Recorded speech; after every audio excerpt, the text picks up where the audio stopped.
Hey, everybody. I can't believe it's already May. The year is just flying by. We're one third of the way done with 2024 already. I'm still trying to wrap my head around that, but we're going to talk about our favorite stock ideas for this month. Tyler is joining me.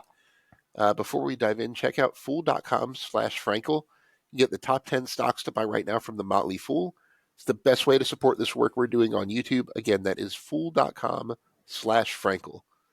So I'll go first. My best stock idea is it's actually the biggest real estate company in the United States right now.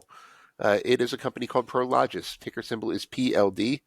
I know Tyler's mentioned some industrial real estate stocks on the channel before. I think Rexford is one that he's a big fan of, and so am I.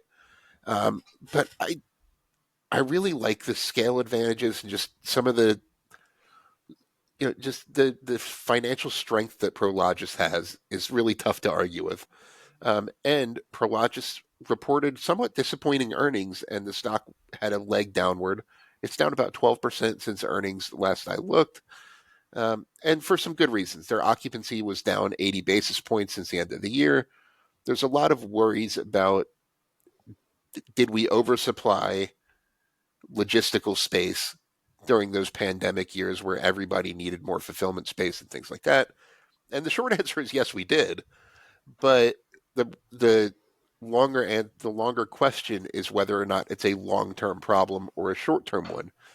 So I mentioned their occupancy is down 80 basis points, and it's actually down 80 basis points from the 2022 peak as well.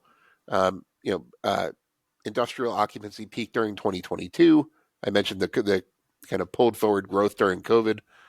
That's compared to an average decline of 310 basis points for the industrial industry. So their products are kind of best in breed. They're well located. They have stronger tenants than most as a whole. They have a better tenant diversity than most. And they're kind of more mission critical real estate than a lot of their competitors in a lot of ways. So let me talk about some of the good stuff. Same store net operating income grew by 5.7%, but that really doesn't do justice to the bull case here. There's a lot of embedded growth in the portfolio, which Tyler's talked about with Rexford. I've talked about with Prologis in the past. Pretty much rental rates were growing rapidly during that period of absorption during the pandemic.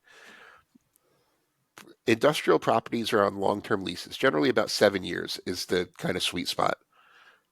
The renewal spreads that Prologis is getting as their leases expire and are either renewed or released to a different tenant were 48.2% in the first quarter. That's down a little bit, but that's still a great releasing spread. They say that the mark-to-market spread in their entire portfolio is about 50%, and meaning that there's about $2.2 billion of annual rent that would be the market rate, but that they're not currently getting. So this is a long tail trend. No matter what the industry absorption, things like that do, there's a lot of embedded rent growth that looks great. Now, many of their tenants are reporting that they have underutilized space, that they, for lack of a better term, leased too much industrial space during the pandemic years, and now we're trying to figure out what to do with it. That's a minority of their portfolio. The long-term demand case is fine. E-commerce is still growing pretty rapidly, just as a whole. That needs a lot of fulfillment space. And in the meantime, Prologis trades for 19 times forward FFO estimates, which might sound like a pretty big multiple for a company with declining occupancy.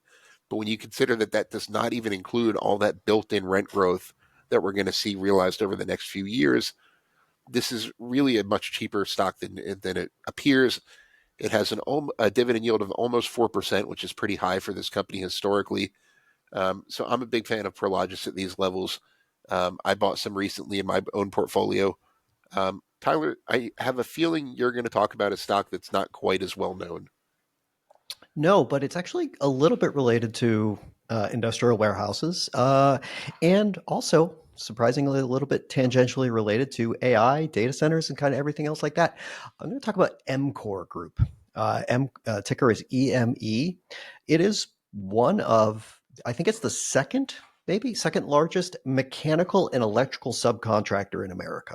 So if I'm building a building and I'm a general contractor, I'm going to sub out my electrical and mechanical work to somebody, mechanical being like HVAC, or say like I've got an assembly line and I actually need to build the mechanical components of an assembly line. This is what EMCOR does. It is kind of the technical stuff involved with any sort of major construction building. And it has been, electrical mechanical construction has been absolutely booming. Just to give an idea of like the kind of scope we're talking about here, let's talk about data centers, right? Because data center growth has been huge in the United States. We've been talking about it with AI, like all the compute and data storage power that's going to be required for all of this. About 55% of all the spending on a data center goes into the electrical and mechanical components of a building. So if you are a subcontractor on data centers, you're basically getting the bulk of all the payment that's involved with doing a data center, and it's showing up in EMCOR's numbers. It's RPOs, which are they are remaining performance obligations. It's kind of like a construction company's definition of backlog, right? The backlog that it grew for its data center business is up 51% year over year. And on top of that, you have a lot of other high tech manufacturing going on in the United States. So we're talking about like EV batteries,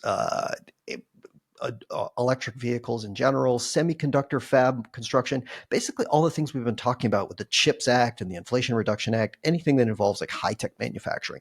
That too, their remaining performance obligations on that are up 59% year over year. So there is this upswell surge on what's going on in terms of demand for electrical and mechanical contracting in the United States, and it is absolutely showing up in this company's results. This past quarter, earnings per share were up 79% year over year, and we're talking about a business here that, it's construction. Obviously, it's going to wax and wane with the kind of the economy in general. But one of the things that I keep pointing to when it comes to this particular business is, yeah, it may go up and down with construction cycles, but it seems like the tailwinds associated with data center growth or compute power growth, whatever you want to call those, like the backbone investments involved in AI, coupled with all of the spending we're doing for nearshoring, CHIPS Act, all that other. These are huge secular trends that I think are going to be pretty well embedded for the next several years, and a company like EMCOR is going to probably benefit quite a bit from this trend. I want to thank The Motley Fool for sponsoring this video. The Motley Fool is a company that provides investing insight and stock recommendations for investors of all skill sets and risk levels. You all know how much I love researching new stocks and trying to find the next best investment, so I'm proud to partner with The Motley Fool to bring you 10 stock picks from their popular product, Stock Advisor. Stock Advisor has beaten the market by more than 4 times, so go to fool.com/Frankel to get your 10 stock picks now. The Motley Fool Stock Advisor returns are 650% as of April 16th, 2024, and are measured against the S&P 500 returns of 148% as of April 16th, 2024.